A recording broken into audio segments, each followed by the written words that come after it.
Eu cumprimento a igreja com a graça e a paz do Senhor Jesus. Amém. Irmãos, nesse dia, um dia muito especial, e eu já peço para os irmãos aí da mídia e os familiares que trouxeram celular, pode tirar foto, tá? É o dia que nós vamos fazer o batismo da Joshua Ellen Yeshua Niná Valério Mendes da Silva. Para os mais íntimos, Niná. É um motivo de muita alegria que os pais, Viviane e Josuel, trazem sua filha pequena, Niná, para ser consagrada ao Senhor por meio do batismo.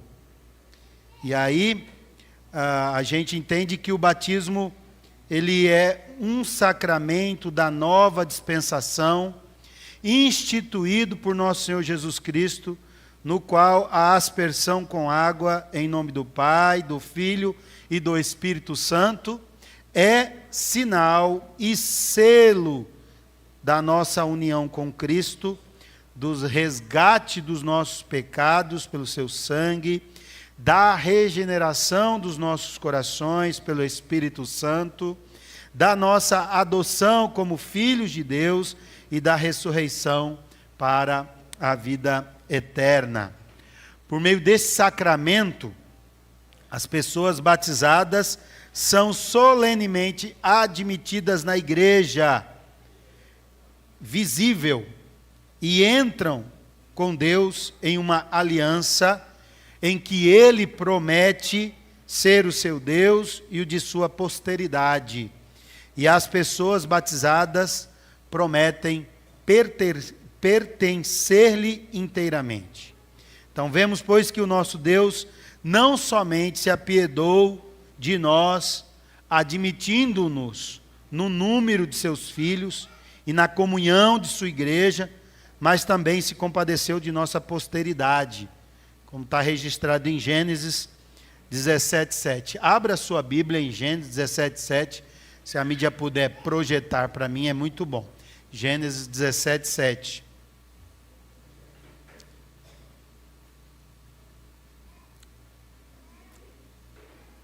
Nós podemos perceber que Deus, Ele se compadeceu de nossa posteridade.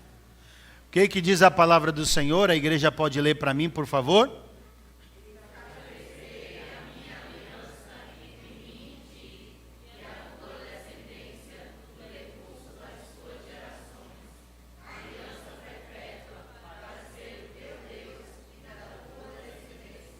O Deus que nós servimos é o Deus dos pais e o Deus dos filhos.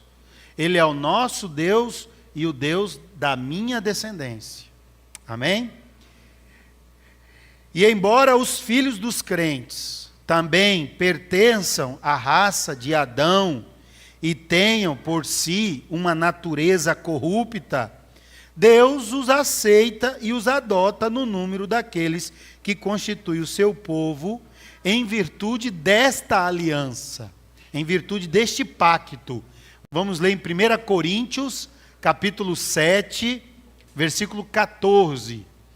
Primeira carta de Paulo aos Coríntios, capítulo 7, versículo 14. O que diz? Vamos ler, igreja?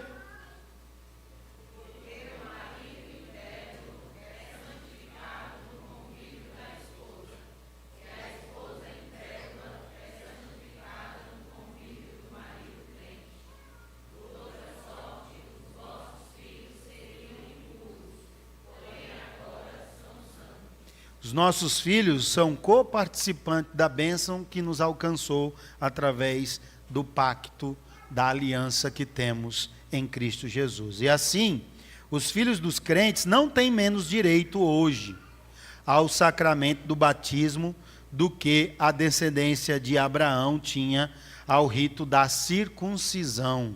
A gente lembra que a circuncisão foi estabelecida por Deus como sinal da aliança de Deus com Abraão, e a circuncisão era praticada na criança nascida ao 8º dia. em continuidade no Novo Testamento, o batismo substitui a circuncisão, e o batismo agora é o sinal, o selo desta aliança que nós temos com Cristo, através da nova aliança em Cristo. De forma que os nossos filhos, a semelhança dos filhos de Abraão, eram circuncidados ao 8º dia, os nossos filhos são trazidos para o sacramento do batismo do Senhor. De outro modo, a Escritura não daria aos filhos dos crentes o nome de santos, como acabamos de ler em 1 Coríntios 7,14, com que na Sagrada Escritura são designados os membros da igreja. Nem tampouco nosso Senhor os teria tratado nesta relação, dando-lhe a sua bênção e declarando que dos tais é o reino de Deus. E agora que Deus concede à igreja e a esta família, ao nosso irmão Josuel e à nossa irmã Viviane, esse grande privilégio deles poderem, à semelhança de todos nós que aqui estamos, trazer o seu filho, a sua filha, né, ao batismo. E aí eu convido nosso irmão Josuel, nossa irmã Viviane, a estar aqui ao meu lado esquerdo, trazendo consigo a Josuelen, Yeshua, Niná, Valério Mendes da Silva, essa criança abençoada, linda, que com certeza fará toda a diferença, porque é uma semente santa vinda do Senhor. Cuidado. Eu vou fazer algumas perguntas para vocês, certo? E vocês vão responder em relação a Niná, respondendo sinceramente a essas perguntas que eu passarei a fazer. Josuel e Viviane, vocês credes em Deus Pai Todo-Poderoso, Criador do céu e da terra? Sim.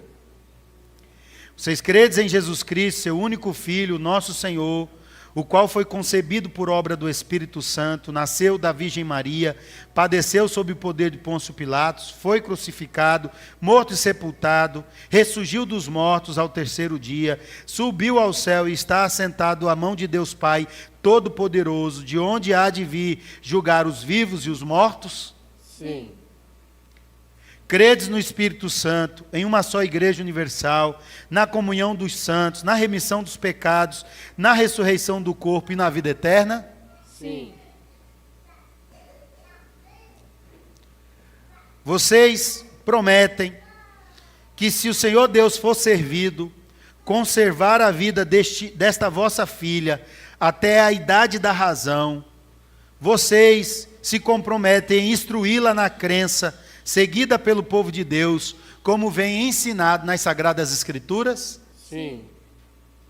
Vocês prometem ensinar a esta criança a ler, para que venha a ler por si mesmo a Santa Escritura, orar por ela e com ela, servir-lhe vós mesmos de bons exemplos de piedade e religião, e esforçar-vos por todos os meios designados por Deus, para criá-la na disciplina e na correção do Senhor? Prometem? Sim.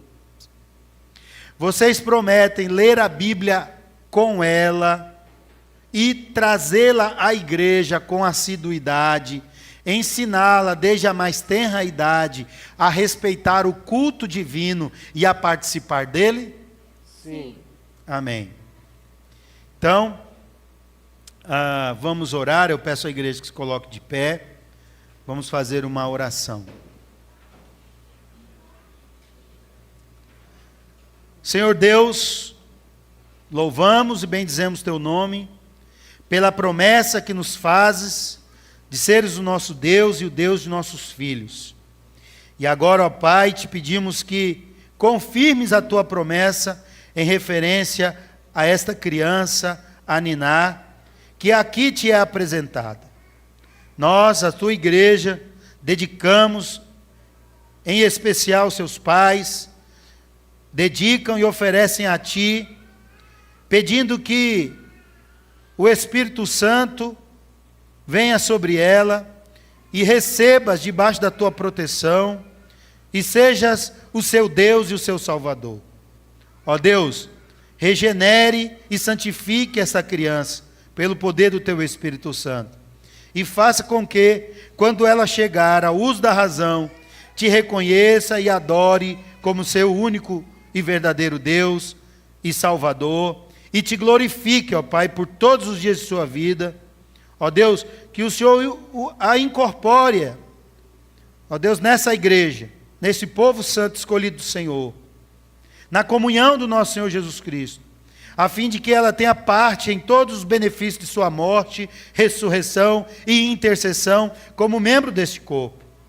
Deus, serve-te dar a tua bênção para acompanhar o sacramento do batismo, que lhe vai ser ministrado em teu nome, por amor de Cristo, nosso Redentor. Amém. Peço ao reverendo Bruno que me auxilie com a água e com a toalha. Joshua Ellen, Yeshua Niná Valério Mendes da Silva. Eu te batizo em nome do Pai, do Filho e do Espírito Santo. Amém.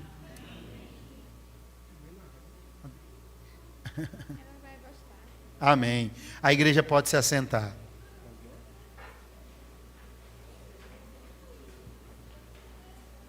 Deus abençoe.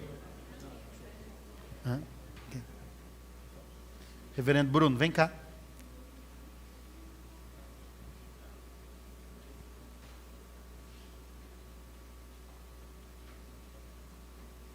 Amém. Deus abençoe, Deus abençoe.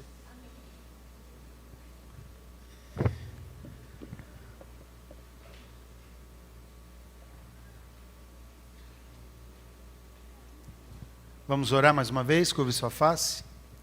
Senhor nosso Deus, nós te agradecemos porque Tu não somente nos abençoa com os benefícios que conferes a todos os homens, mas também com as promessas e dons do Evangelho. Rendemos-te graça porque nos chamaste para sermos o Teu povo e também nossos filhos, assinalando-os com esse sacramento do batismo. Então que o Senhor derrame todas as bênçãos do Senhor sobre a vida da Niná, que ela cresça uma criança saudável, uma criança feliz, que honra o pai e a mãe e que seja, sobretudo, uma serva fiel e temente ao único Deus verdadeiro que é o Senhor. Em nome de Jesus Cristo é que nós oramos. Amém e amém. Meus irmãos, e agora nós vamos celebrar a ceia do Senhor. Eu peço ao nossos irmãos presbítero Moisés, presbítero César, que nos auxilie aqui no serviço da ceia do Senhor. Os irmãos, quando estão acostumados com uma coisa, né, estranham quando muda, né? Mas na Bíblia não tem uma orientação, né, reverendo? Qual o momento da liturgia tem que acontecer a ceia? Né, César? Vocês olham para o César. O César sempre está à minha esquerda e o Moisés sempre à minha direita. Se inverter, eles se perdem, né? Aí eles vão sair se trombando aqui. Abram suas Bíblias em 1 Coríntios, capítulo 11, versículo 23. Porque eu recebi do Senhor o que também vos entreguei, que o Senhor Jesus, na noite em que foi traído, tomou o pão e, tendo dado graças, o partiu e disse: isto é o meu corpo que é dado por vós. Fazei isto em memória de mim. Por semelhante modo, depois de haver ceado, tomou também um cálice, dizendo: este cálice é a nova aliança no meu sangue. Fazei isto todas as vezes que o beberdes em memória de mim. Porque todas as vezes que comerdes este pão e beberdes o cálice, anunciais a morte do Senhor, até que Ele venha. Aprove ao Senhor que no dia de hoje, no dia marcante, segundo domingo do mês de maio, o dia em que a sociedade estabeleceu como o dia em que se comemora o Dia das Mães, aprove ao Senhor que nós pudéssemos presenciar mais uma vez os dois sacramentos da igreja, sendo celebrado: o batismo e a ceia do Senhor. E agora nós, com o nosso coração em Cristo, nos preparamos para tomar parte no pão e no vinho, que representam o corpo e o sangue de Cristo. A palavra de Deus nos ensina que Cristo, antes de ser traído, ele reuniu seus discípulos para celebrar uma última ceia. E foi nessa última ceia que Jesus instituiu este sacramento. E disse que os discípulos deveriam celebrar e realizar esse ato até que Cristo retornasse.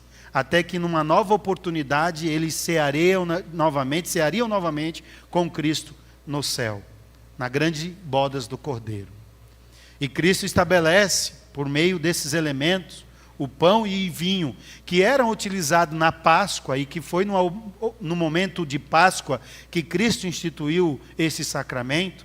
Ele, se utilizando do pães asmos e do vinho. E aí, irmãos, eu quero abrir um parênteses. E há pessoas que se atrapalham demais ao dizer que não participa de uma ceia, que o fruto da vide não seja vinho literal, não é? Porque eles acreditam que o vinho tem que ser literal. E eles não querem participar da ceia, eles acreditam que não é a ceia do Senhor quando não é vinho literal. Só que eles comem pão com fermento. Entende?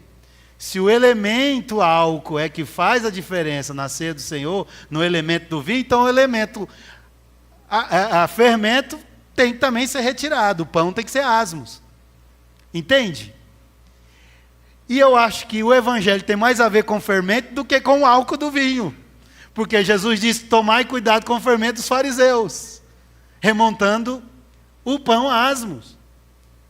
Se é vinho ou pão asmo, se é suco de uva ou pão com fermento, o que não pode ser é outra coisa. Tem que ser o fruto da vide e pão. Esse é o meu entendimento, não é? Vinho e pão. E outro dia, num debate, eu peguei e puxei, bem da verdade, que no grego a palavra ruios, rhinos, que quer dizer vinho, é vinho, não é? E a gente depreende, né, pela orientação de Paulo, justamente na carta aos Coríntios, que algumas pessoas estavam se embriagando, né? Mas se você ler o texto, no momento em que Jesus celebra a ceia, você pode afirmar com certeza naquele texto que o que tinha ali dentro era vinho? Porque em nenhum momento fala de vinho, fala que ele ergueu o cálice. O que tinha dentro do cálice? Tinha vinho? Mas olha só que interessante. Nós podemos conjecturar sobre isso, de tal forma que no período apostólico, o que se celebrava era uma grande festa, chamada festa ágape. E naquele momento, em torno da ceia, os homens comiam e bebiam.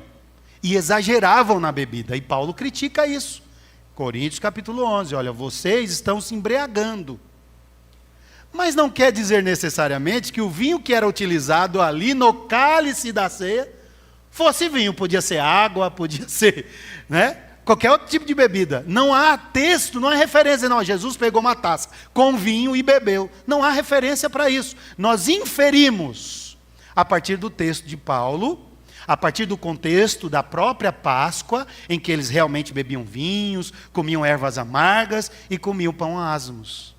Então, irmão, não tropecemos no mosquito, porque Jesus já orientou, né? Coas um mosquito e engole um camelo. Não tropecemos nos mosquitos, irmãos.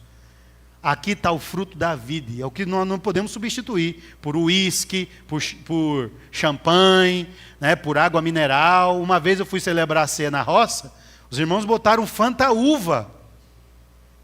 E eu disse: não pode, irmãos, Fanta uva não pode, não é? Tem que ir no comércio comprar uma garrafinha de vinho. Não pode, não faça mais isso. Eu só percebi depois que eu botei na boca. Espumou no meu nariz assim o gás. Não é? Não pode, irmãos. Fanta uva não pode. Fruto da vide, graças a Deus. Deus nos colocou no Vale de São Francisco. Temos excelentes vinhos, excelentes uvas, né? Irmãos, e o problema não é o alcoolismo, tá? Não venha me dizer que eu não bebo, eu não coloco vinho na ceia por causa do alcoolismo. Irmão, se um cálicezinho desse for um problema para você, você precisa se converter, não é? Você precisa se converter, você ainda não compreende o Evangelho. Agora, se a gente vai botar vinho, coloquemos os melhores, né? Coloquemos os melhores vinhos. Porque vinho, irmãos, depois que você abriu, vale quanto tempo na geladeira? 3 dias. Às vezes abria vinho, deixava ali na geladeira e reutilizava. Nós somos uma igreja simples, não somos uma igreja rica, né? E reutilizava, porque vinho, em relação ao suco, é mais caro. Um vinho bom é mais caro que o suco de uva, né? Uma garrafa de 1,5 litro de suco de uva, 16, 17 reais aqui na região. Uma garrafa de vinho bom, 50 reais. Aí você abre, usa pouquinho, bota na geladeira, já era, não presta. Aí quando a gente ia tomar, não sei se vocês lembram, eu já peguei cálice aqui com gosto de vinagre. Mas é isso que vinho vira. Vinho aberto na geladeira vira vinagre. Você abrir uma garrafa na sua casa, tem que bebê-la toda. Ou beber no outro dia. Ou consumir em 3 dias no máximo. Depois não presta mais. Vira vinagre. Certo?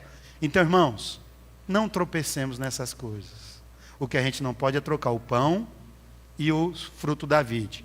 Nós temos aqui o fruto da vide e o fruto do trigo, da água e do sal. Está aqui. Pão e vinho. Amém? E nós devemos praticá-lo até que Cristo volte. Ou seria bom se Ele voltasse agora, né? Ele enxugaria de nós toda lágrima, né? E nos aceitaria, nos receberia no seu reino com um banquete maravilhoso. Você já parou para imaginar? Quem gosta de vinho, a qualidade do vinho que estará na grande bodas do Cordeiro, hein?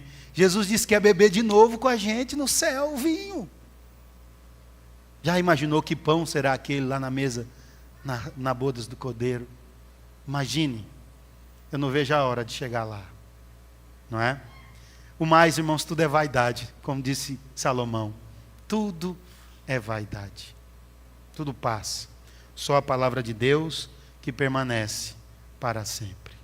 Amém? E a palavra do Senhor diz que na noite em que Cristo foi traído, Ele tomou um pão e deu graças. Vamos dar graças? Senhor nosso Deus, nós Te louvamos por esses elementos que estão aqui separados sobre a mesa do Senhor. Pão e vinho separados para o ofício sagrado da Santa Ceia do Senhor. É santa porque o seu povo é santo e se reúne em torno dessa mesa santa, e que a presença de Cristo aqui é santo. Ele nos santifica, nos fortalece, nos alimenta. Então, ó Deus, nós Te louvamos por isso. Obrigado porque o Senhor sempre tem providenciado essa mesa para nós nos aproximarmos, a mesa da comunhão, a mesa de Cristo, a ceia do Senhor Jesus. Te louvo por isso e Te dou graças em nome de Jesus. Amém. E a palavra de Deus diz que Jesus, depois de haver dado graças, Ele partiu o pão e deu a seus discípulos para que comessem do pão e disse: isto é meu corpo que é dado por vós. E depois de haver ceado, Jesus tomou o cálice, dizendo: este cálice é a nova aliança no meu sangue. Bebei dele todas as vezes que o fizerdes, em memória de mim. Eis o corpo de Cristo e o sangue de Cristo.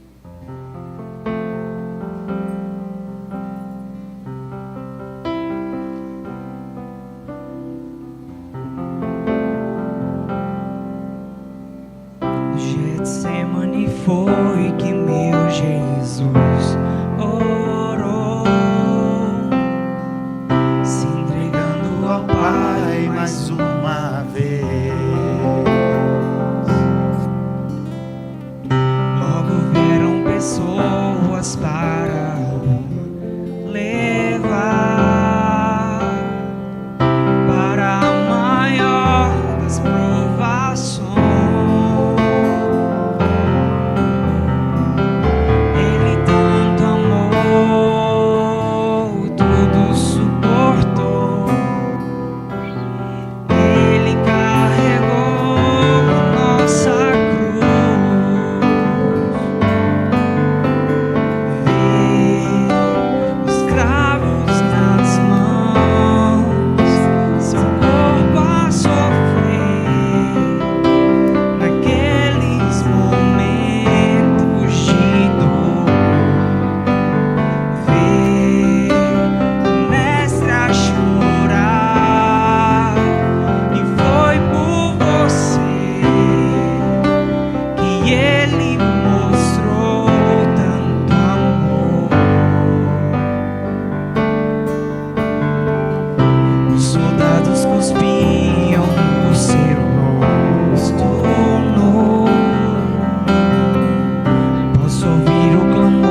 Todos receberam no cálice, com pão e com vinho.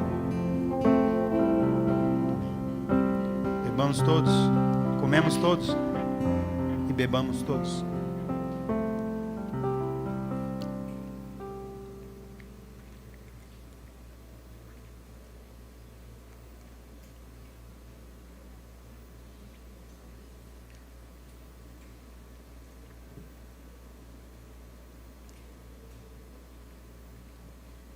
Amém. Convido ao reverendo Bruno para estar orando em agradecimento a Deus por participarmos da ceia do Senhor.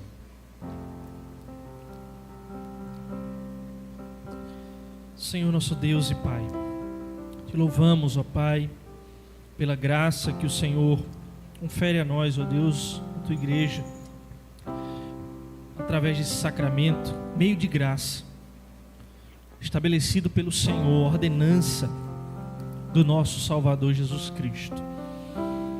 Louvado seja o Senhor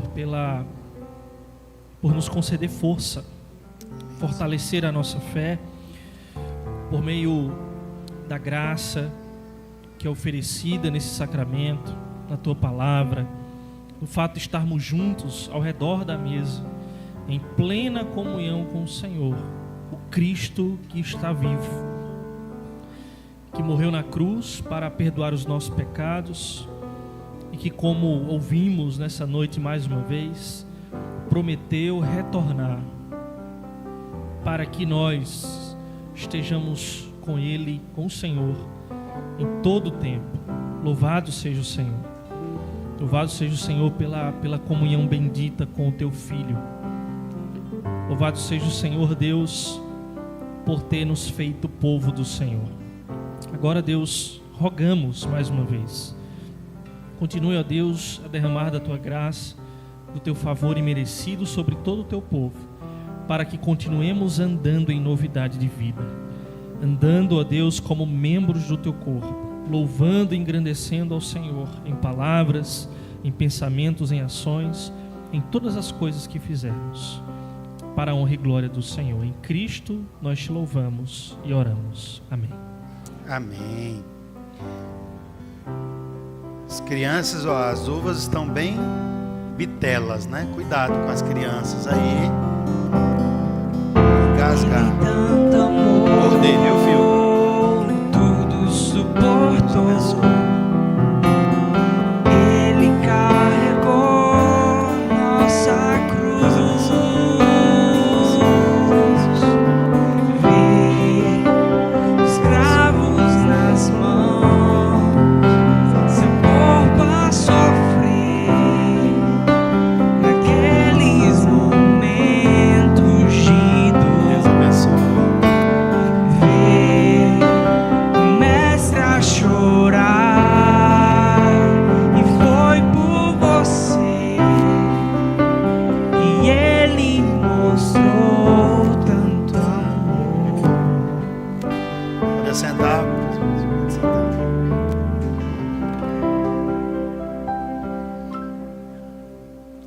Irmãos, abram as suas Bíblias no livro de Daniel, capítulo 9. Daniel, capítulo 9.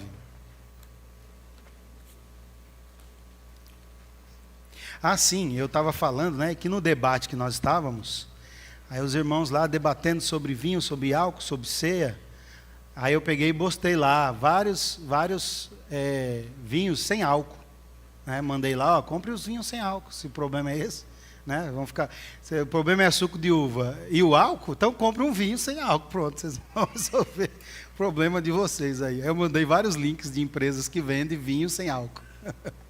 Ele é mais encorpado, tem cabernet, tem diversos.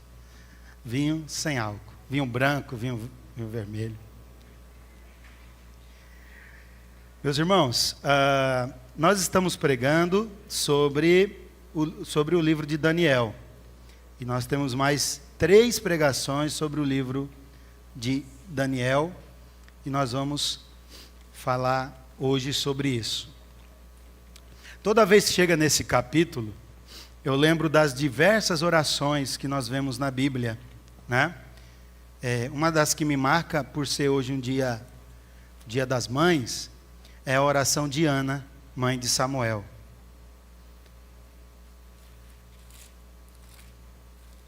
E a gente percebe uma coisa que sempre as pessoas perguntam, né? E uma vez, Hernandes, ele conversando comigo, eu perguntei, reverendo, qual é geralmente as perguntas que mais fazem a você? E interessante, ele estava num podcast um tempo e fizeram aquela pergunta várias vezes, assim, no chat, mas ele respondeu uma vez só, né?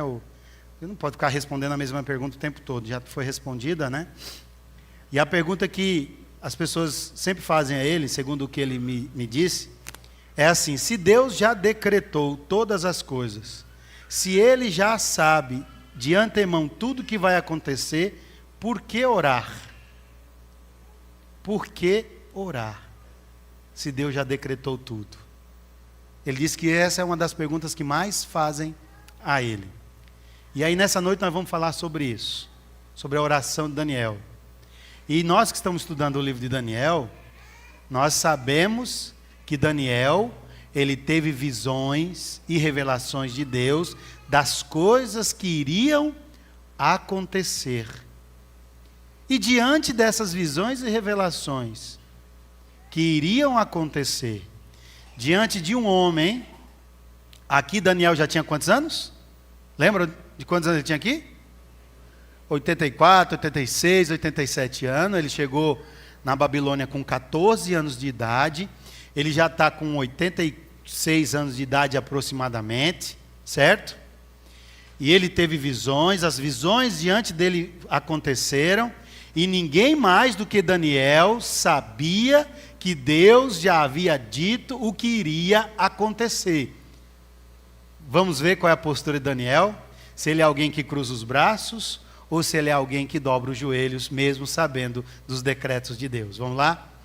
Vamos ler Daniel capítulo 9. No primeiro ano de Dário, filho de Assuero, da linhagem dos Medos, o qual foi constituído rei sobre o reino dos caldeus, no primeiro ano do seu reinado, eu, Daniel, entendi, pelos livros, que o número de anos de que falara o Senhor ao profeta Jeremias, que havia de durar as assolações de Jerusalém, era de 70 anos. Voltei o rosto ao Senhor Deus para o buscar com oração e súplicas, com jejum, pano de saco e cinza. Orei ao Senhor meu Deus, confessei e disse: Ah, Senhor, Deus grande e temível, que guardas a aliança e a misericórdia para com os que te amam, e guardam os teus mandamentos. Temos pecado e cometido iniquidades, procedemos perversamente e fomos rebeldes, apartando-nos dos teus mandamentos e dos teus juízos, e não demos ouvidos aos teus servos, os profetas, que em teu nome falaram aos nossos reis, nossos príncipes e nossos pais, como também a todo o povo da terra. A ti, ó Senhor, pertence a justiça, mas a nós o corar de vergonha. Como hoje se vê, aos homens de Judá, os moradores de Jerusalém, todo Israel, quer os de perto, quer os de longe, em todas as terras por onde os tens lançado, por causa das suas transgressões que cometeram contra ti. Ó Senhor, a nós pertence o corar de vergonha, aos nossos reis, aos nossos príncipes e aos nossos pais, porque temos pecado contra ti. Ao Senhor, nosso Deus, pertence a misericórdia e o perdão, pois nos temos rebelado contra ele, e não obedecemos à voz do Senhor, nosso Deus, para andarmos nas suas leis que nos deu por intermédio de seus servos, os profetas. Sim, todo Israel transgrediu a tua lei, desviando-se para não obedecer à tua voz. Por isso, a maldição e as imprecações que estão escritas na lei de Moisés, servo de Deus, se derramaram sobre nós, porque temos pecado contra ti. Ele confirmou a sua palavra, que falou contra nós e contra os nossos juízes, que nos julgavam, e fez vir sobre nós grande mal, porquanto nunca debaixo de todo o céu aconteceu o que se deu em Jerusalém. Como está escrito na lei de Moisés, todo este mal nos sobreveio, Apesar disso, não temos implorado o favor do Senhor, nosso Deus, para nos convertermos das nossas iniquidades e nos aplicarmos à tua verdade. Por isso o Senhor cuidou a trazer sobre nós o mal e o fez vir sobre nós, pois justo é o Senhor, nosso Deus, em todas as suas obras que faz, pois não obedecemos a sua voz. Na verdade, ó Senhor, nosso Deus, que tiraste o teu povo da terra do Egito com mão poderosa, e a ti mesmo adquiriste renome, como hoje se vê, temos pecado e procedido perversamente. Ó Senhor, segundo todas as tuas justiças, aparte-se a tua ira e o teu furor da tua cidade de Jerusalém, do teu santo monte, porquanto por causa dos nossos pecados e por causa das iniquidades de nossos pais, se tornaram Jerusalém e o teu povo opróbrio para todos os que estão em redor de nós. Agora, pois, ó Deus nosso, ouve a oração do teu servo e as suas súplicas, e sobre o teu santuário assolado, faze resplandecer o rosto por amor do Senhor. Inclina, ó Deus meu, os ouvidos e ouve. Abre os olhos e olha para a nossa desolação e para a cidade que é chamada pelo teu nome, porque não lançamos as nossas súplicas perante a tua face, fiados em nossas justiças, mas em tuas muitas misericórdias. Ó Senhor, ouve. Ó Senhor, perdoa. Ó Senhor, atende-nos e age. Não te retardes por amor de ti mesmo, ó Deus meu, porque a tua cidade e o teu povo são chamados pelo teu nome. Falava eu ainda e orava e confessava o meu pecado e o pecado do meu povo de Israel e lançava a minha súplica perante a face do Senhor meu Deus pelo monte santo do meu Deus. Falava ainda na oração, quando o homem Gabriel, que eu tinha observado na minha visão ao princípio, veio rapidamente voando e me tocou a hora do sacrifício da tarde. Ele queria instruir-me, falou comigo e disse: Daniel, agora sai para fazer-te entender o sentido. No princípio das tuas súplicas saiu a ordem e eu vim para tu declarar, porque és muito amado. Considera, pois, a coisa e entende a visão. 70 semanas estão determinadas sobre o teu povo e sobre a tua santa cidade para fazer cessar a transgressão, para dar fim aos pecados, para expiar a iniquidade, para trazer a justiça eterna, para selar a visão e a profecia e para ungir o santo dos santos. Sabe e entende, desde a saída da ordem para restaurar e para edificar Jerusalém, até ao ungido, ao príncipe, 7 semanas e 62 semanas, as praças e as circunvalações se reedificarão, mas em tempos angustiosos. Depois das 62 semanas será morto o ungido, e já não estará. E o povo de um príncipe que há de vir destruirá a cidade e o santuário, e o seu fim será num dilúvio, e até ao fim haverá guerra, desolações são determinadas. Ele fará firme aliança com muitos, por 1 semana. Na metade da semana fará cessar o sacrifício e a oferta de manjares, sobre a asa das abominações virá o assolador, até que a destruição que está determinada se derrame sobre ele. Amém. Deixa eu botar uma água aqui.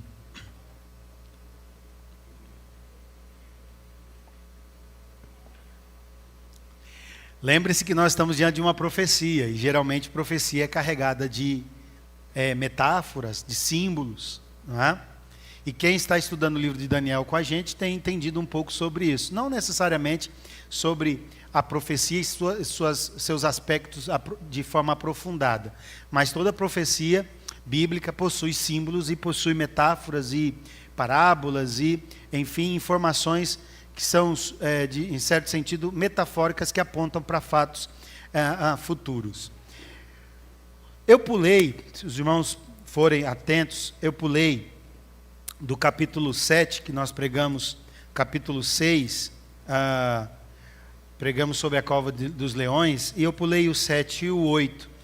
Que o 7 e o 8, que são as visões de Daniel, é uma visão relacionada à mesma visão que ele teve acerca dos reinos que iriam se apoderar daquela região após o Império Babilônico. O Império Babilônico, a cabeça, né, de ouro, depois os ombros de cobre, depois a parte da cintura de prata, as pernas de ferro e depois os pés que misturam ferro e barro. Então a visão é a mesma visão, porém explicada de forma diferente e em um tempo diferente da vida de Daniel. Daniel, quando teve aquela visão, ele tinha aproximadamente 25, 26 anos de idade. Agora ele teve uma visão aos 80 anos de idade, né? Está narrada no capítulo 7 e 8. Nós teríamos aí mais umas 5 pregações para falar sobre o livro de Daniel. Mas eu acho que os irmãos já se cansaram de Daniel.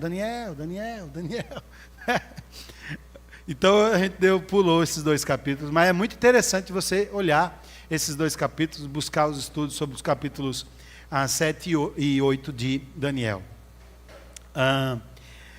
Irmãos, a Bíblia ela tem muito a nos ensinar sobre a questão da oração. Sobre essa pergunta que eu fiz no início. Se Deus já sabe de tudo, por que orar? Sem estudarmos o texto aqui, só uma frase seria suficiente para nos motivar à oração. Daniel viu seu povo ser assassinado, viu seu povo ser exterminado, e grande parte do seu povo ser levado para Nínive, para Babilônia. Daniel viu o templo ser destruído, viu os profetas serem assassinados. Daniel tinha só 14 anos de idade. Daniel poderia ter se frustrado com esse Deus. Poderia jogar toda a sua frustração, todo o terror pelo qual ele passou, todas as decepções, todas as lutas pelas quais ele passou, ele poderia ter jogado nas costas de Deus e ter dito, isso aconteceu porque Deus permitiu, a culpa é de Deus, eu odeio Deus. Mas Daniel não fez isso. Irmãos, nós não temos noção do que é um país sendo invadido e sendo destruído pela guerra. Nós não temos noção. Eu me lembro, nós estudamos com pessoas de vários países da África e de outros países também, no seminário. E lá tinha, a grande maioria eram angolanos. E nós brincávamos com os angolanos. Brasileiro brinca com tudo, até com coisas que não deveria. E uma da brincadeira que um colega de turma fez foi sobre o líder da guerrilha na Angola. E a maioria daqueles pastores, aqueles seminaristas que estavam ali, eles eram seminaristas com 30 anos, 35 anos, já eram pastores na Angola, mas vieram para o Brasil para estudar. E eles tinham vivido um período terrível na Angola, que foi final dos anos 80 e início dos anos 90. De uma guerra sangrenta produzida por um líder chamado Savimbi. E os brasileiros falavam com os angolanos, Savimbi, batia no peito.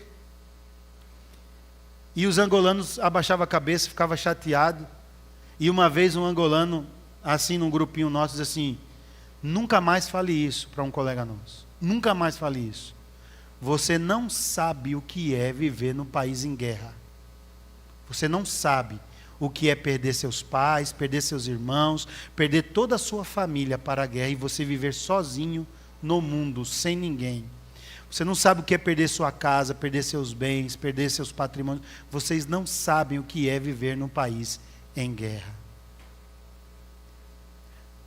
A gente assiste filme americano, né, do tempo das guerras do Iraque, das guerras do Vietnã, e dos problemas psicológicos que essas guerras geraram nos soldados americanos. Vocês já viram filme assim? Né? Filme que retratam esses traumas. Daniel poderia ter lançado toda a sua culpa em Deus. O tempo de Daniel era um tempo muito fácil.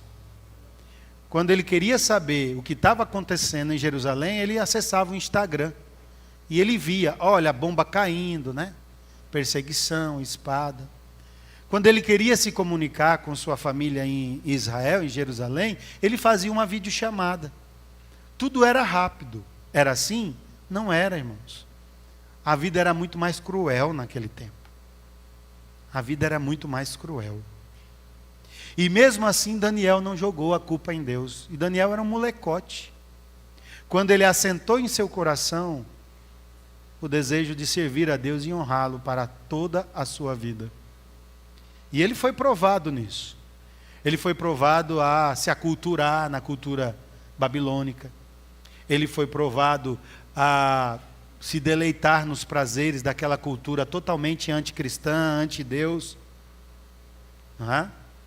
ele foi provado a consumir aquelas iguarias do rei, ele foi provado e foi tentado com o poder, porque ele se tornou poderoso no império da Babilônia, mas ele não deixou de orar em nenhum momento.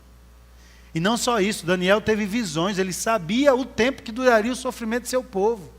Ele sabia que impérios após impérios viriam e subjugariam os povos que estavam subjugando sua nação e seu povo. E mesmo ele sabendo, ele poderia ter dito assim: eu já tive a visão, já sei o que vai acontecer, vou viver a minha vida.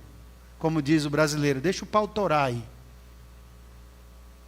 Mas não, ele continuava orando. E ele não ficou 10 anos como crente, 20 anos como crente, 30 anos como crente, não, irmãos.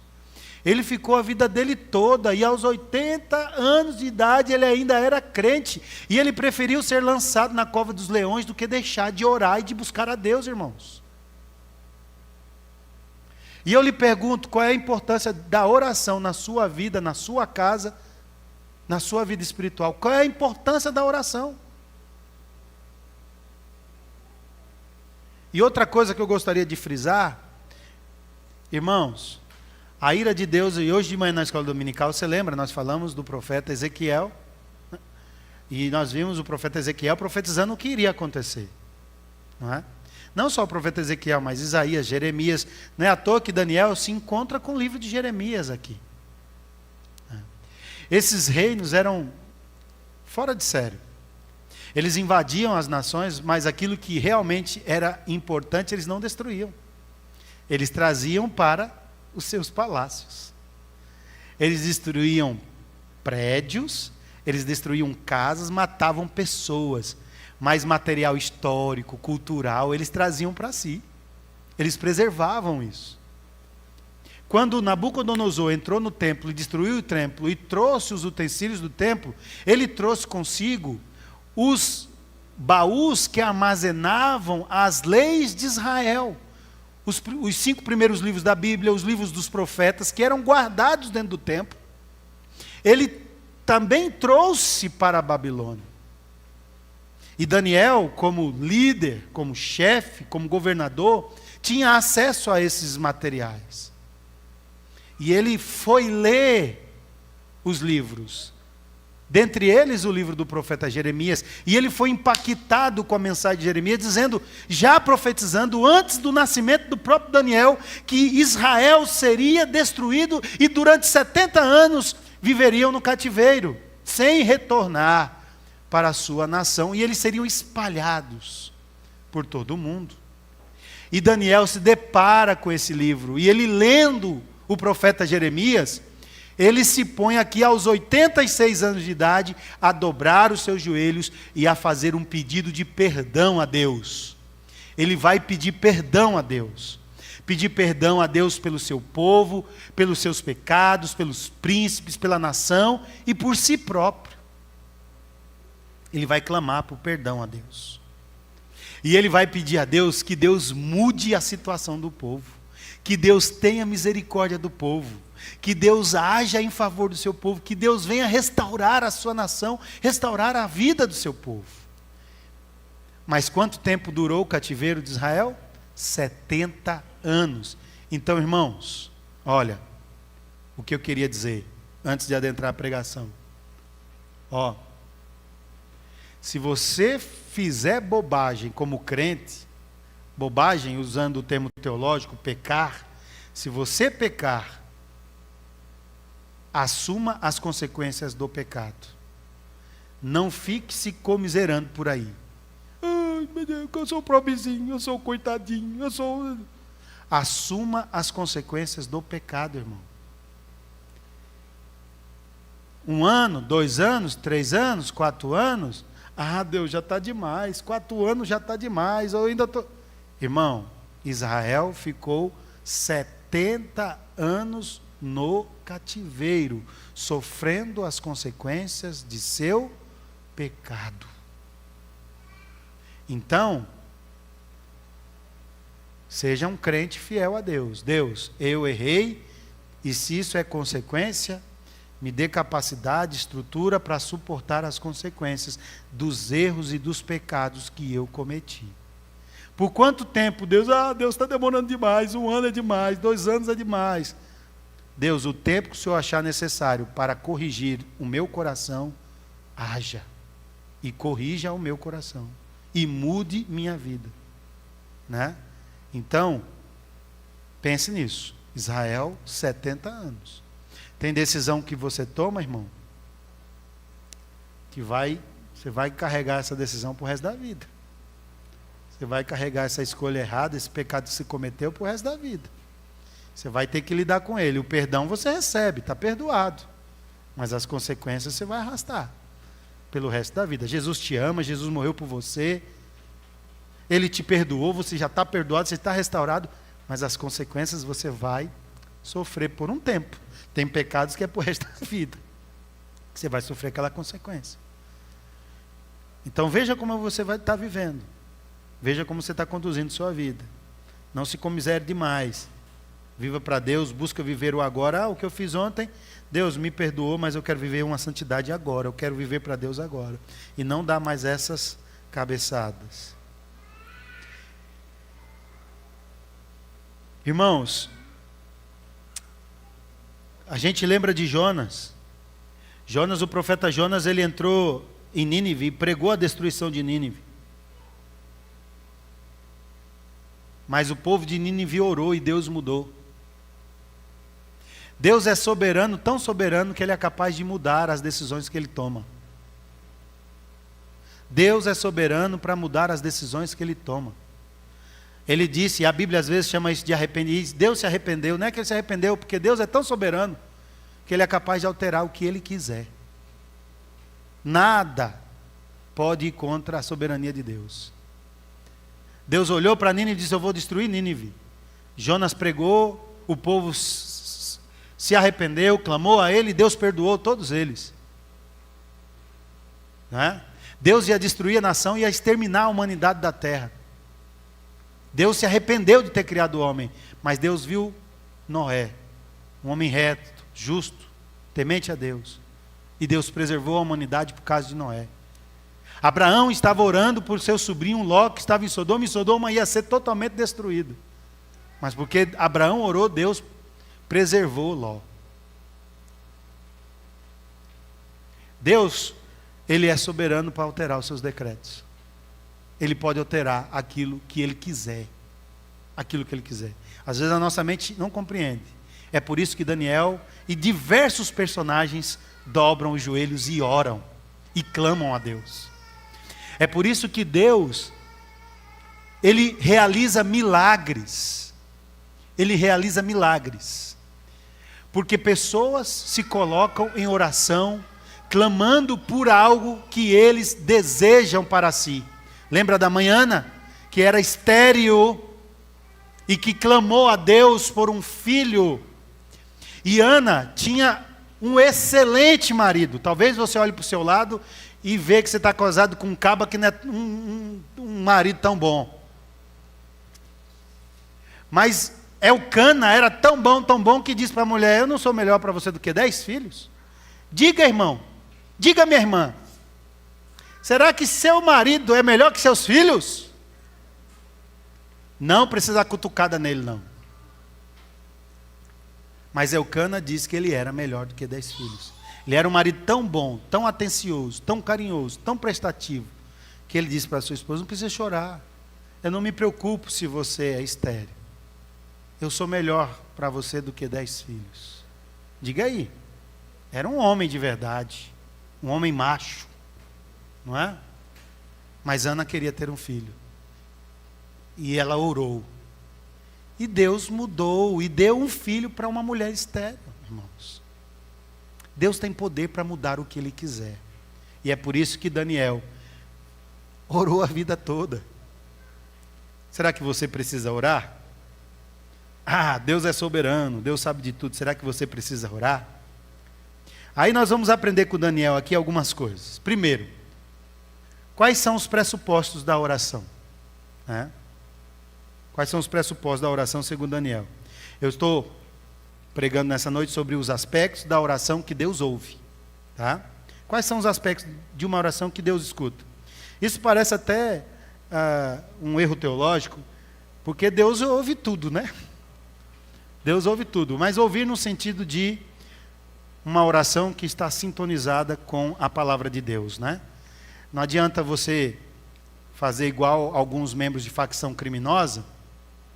Eles vão assaltar um banco, né? E eles rezam o Pai Nosso. Pai Nosso que está no céu, santificado seja o teu nome. Deus nos ajude, Jesus, a entrar nesse banco e roubar todo o dinheiro que está lá. Né? O lema de uma dessas facções criminosas é: se Deus é por nós, quem será contra nós? É o lema dessa facção. Né? Isso é uma oração que está em consonância com Deus e com a palavra de Deus? Né? É uma oração inútil, inócua. Né? Igual despacho, né? O cara é casado e a pessoa vai numa religião afro fazer um despacho para separar aquele cara casado, porque ela se apaixonou pelo cara que é casado e ele quer aquele cara para ela. A mulher vai e paga e faz o despacho para ter aquele cara para... E ela está orando lá as divindades e etc, etc, entende? Então é uma oração que não tem nada a ver com a Bíblia, está totalmente desconexo. Não é? Eu entro com dados falsos no INSS para me aposentar.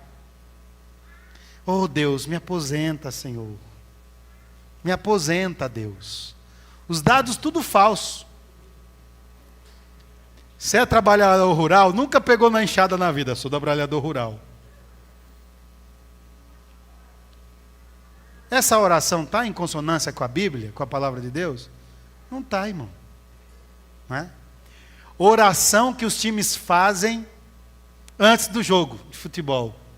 Vai um padre, vai um pastor, vai um pai de santo, vai orar. Aí tem um pastor orando lá para o Flamengo e um pastor orando aqui pelo Corinthians. O pastor do Flamengo foi mais forte no último jogo, né? Foi mais forte, né? É umas orações inócuas, irmãos. Eu quero ganhar, deixa a gente que vai ganhar, né?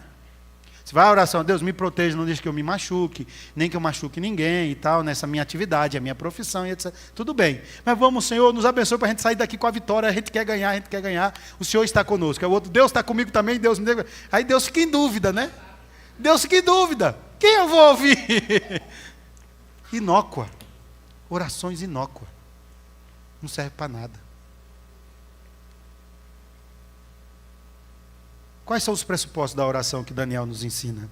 Leia na sua Bíblia, capítulo 9, versículo 1 e 2. No primeiro ano de Dário, filho de Assuero, da linhagem dos Medos, o qual foi constituído rei sobre o reino dos caldeus, no primeiro ano do seu reinado, eu, Daniel, entendi pelos livros que o número de anos de que falara o Senhor ao profeta Jeremias, que haviam de durar as assolações de Jerusalém, era de 70 anos. Irmãos, em 586 a.C., Nabucodonosor havia levado Judá para o cativeiro. Daniel foi levado para a Babilônia quando tinha 14 anos. Agora ele estava com mais de 80 anos. Estamos aproximadamente no ano 535, 34 antes de Cristo. Certo? Era o primeiro ano de Dário, que era um dos reis Medo. Rei Dário, rei Medo, rei Ciro, rei Persa. Dois impérios que se reuniram e dividiram seu reino, seu império. Você vai reinar e governar lá na Babilônia, eu vou ficar aqui em Nínive, né? Comandando de Nínive, comandando todo mundo antigo, tá certo? E então Daniel orou. Daniel orou mais uma vez. Ele orava quando era adolescente, né? Dê uma olhada aí em Daniel capítulo 1. Dá uma olhada aí, Daniel capítulo 1. Veja aí capítulo 2.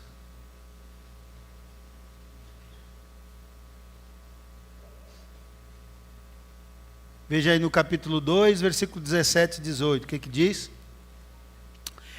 Então Daniel foi para casa e fez saber o caso de Ananias, Misael, seu companheiro, para que pedisse misericórdia a Deus do céu sobre este mistério, a fim de que Daniel e seus companheiros não perecessem com o resto dos sábios.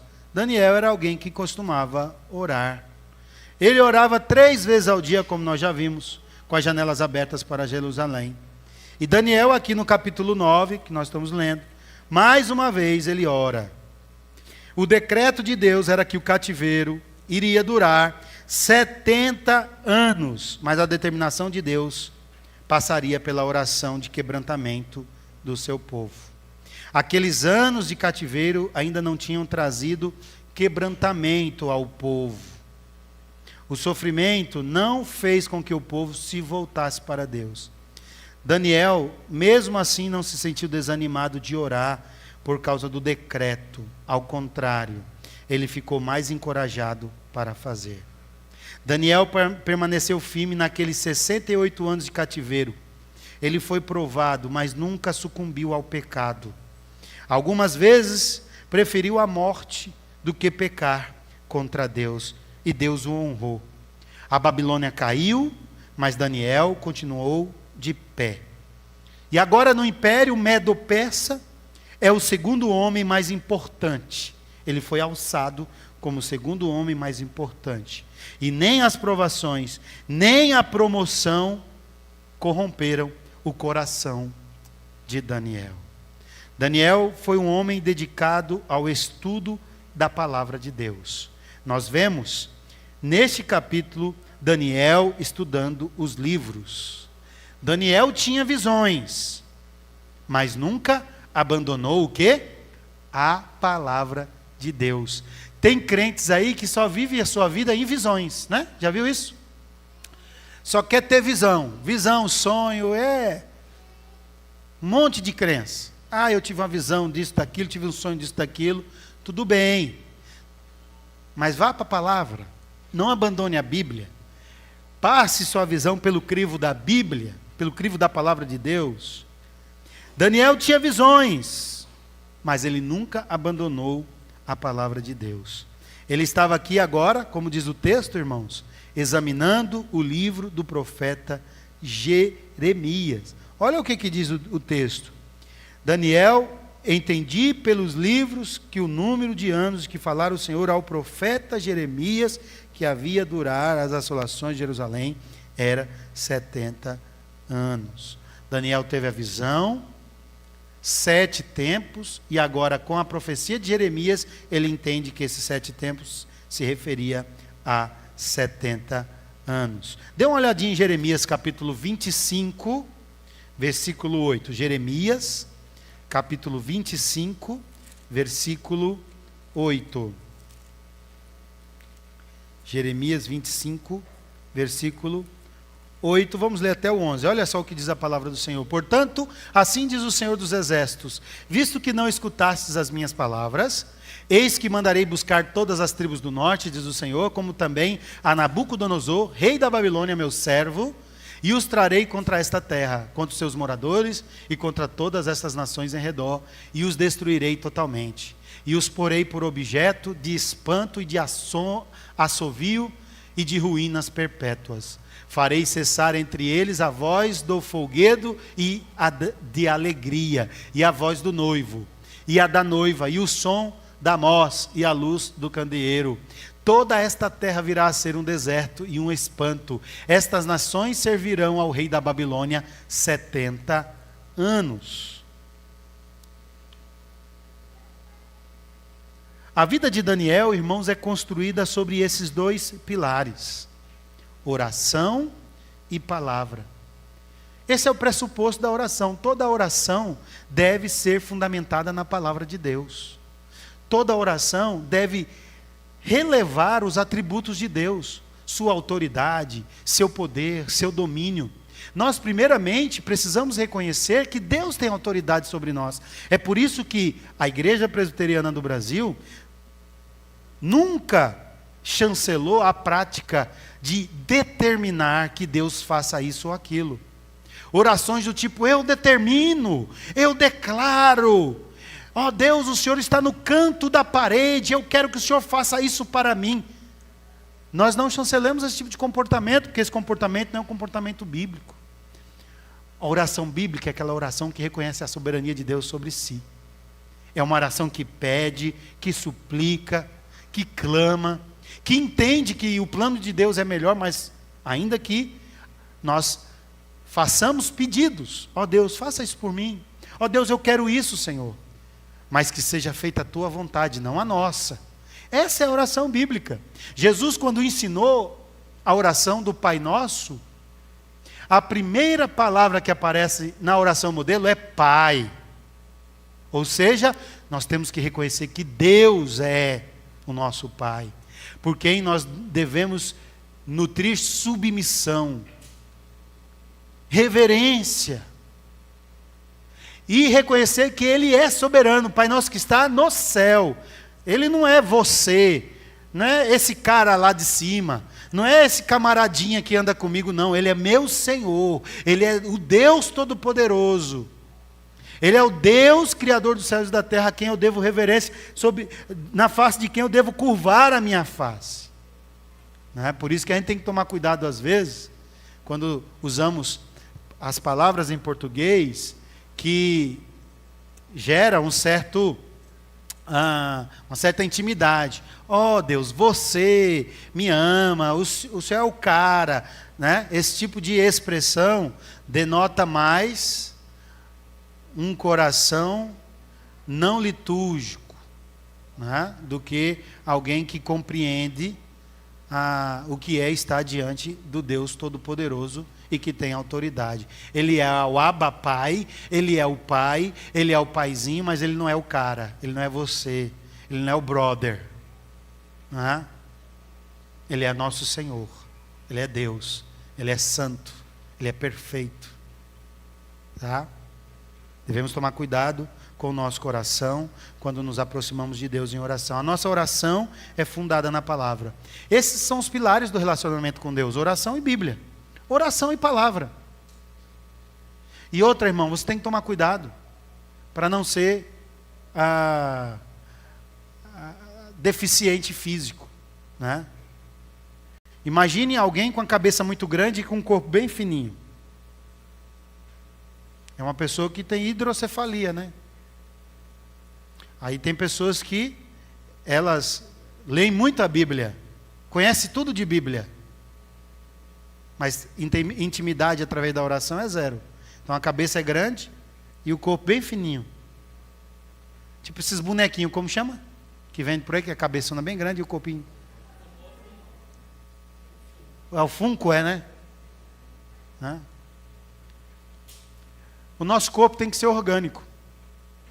Também nós devemos ter uma cuidado. Às vezes com o corpão bem largão e a cabeça bem pequena. Fica esquisito. Isso é microcefalia. Microcefalia. É alguém que só quer ficar orando e não sabe nada de Bíblia.